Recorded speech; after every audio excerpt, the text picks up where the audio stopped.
Hi RVers, hi YouTube, RV Lady here. Yeah, it's been a while since I made a video, and this isn't going to be much of one other than to show you what's been happening in the world of RVs here in San Diego. I got to go to the beach for a few minutes, and so I took some snapshots. Hope you enjoyed them. I'll talk to y'all later. Be well and be brave. A woman came to San Diego to celebrate her birthday with her family, but the trip took a tragic turn as they headed to the Silver Strand. Their motorhome caught fire and a tank exploded as they were escaping with their dogs. CBS News 8's Richard Allen is in our newsroom right now with details on the woman's injuries and why the family needs your help. Richard? Well, Barbara Lee, that's right. This family with their 3 dogs were only 60 miles away from their destination, traveling along I-8 West August 21st when their RV's engine started surging. While they started to pull off to the side of the road, that's when they realized their motorhome was on fire. Saw the fire coming out from the undercarriage of the RV, and I said, yelled, we're on fire, grab a dog, get out. Well, their 14-year-old son Justin and their dog Godiva managed to run away from the burning RV to safety. Craig Winters and his partner Jeannie, each clutching one of the family's 2 other dogs, were not as fortunate. And at the moment we walked by, I believe it was a propane tank, we had a big explosion, we got engulfed in flames. We all screamed, and then we managed to get away, but at that point, the damage was done. Craig suffered first-degree burns on his hands, arms, and face, and was discharged from UCSD Medical Center's burn unit after 8 nights.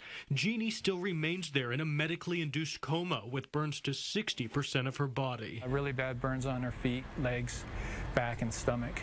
And arms. So far, Jeannie's had 2 skin grafting operations, with another anticipated later this week. She's fighting really hard. As are their 2 Chinese cresteds, Izzy and Pandora, being treated at the VCA Emergency Animal Hospital in Mission Valley. 6-pound Izzy, who received burns to 30% of her body, can now go for walks. Hope she'll be discharged in the next week, 5 days. For Pandora, burned over 70% of her tiny body, the prognosis is more guarded. She recognizes me, she moves her head a little bit, and she's eating, so they're very hopeful. And while the veterinary bills are climbing, already surpassing $30,000, Craig says he'll do all he can to make sure every member of his family pulls through this tragedy. As long as they have a chance, I'm going to give them the chance, and I just don't want to tell Jeannie when she comes out of a coma in the week, that we didn't do everything possible.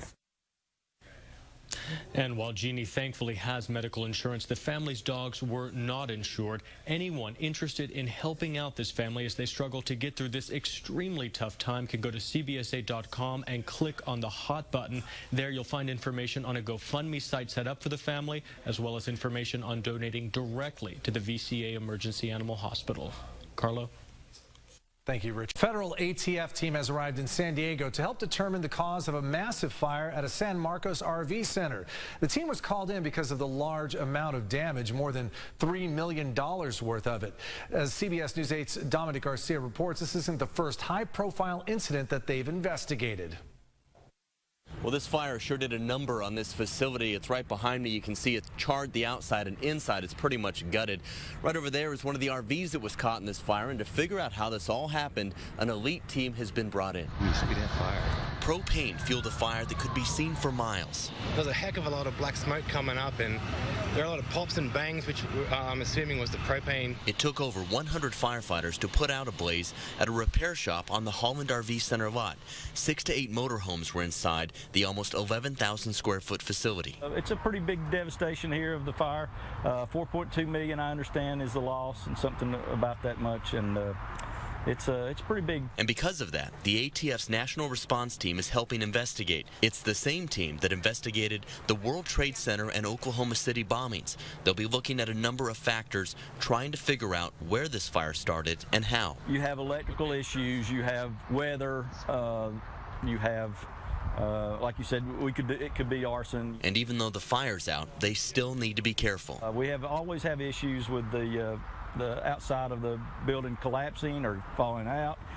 We have some overhead challenges that we're looking at. No RVs outside the facility were destroyed, but of the ones inside that were, we've learned that for one family, it was more than just an RV. But there is one motor coach inside, a fifth wheel that belonged to a military family.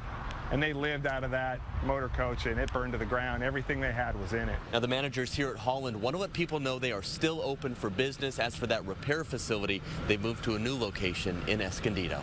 Back to you. The San Marcos Fire Department tells us 2 firefighters did suffer minor injuries on Sunday. One was sick, another had an injury to his hand.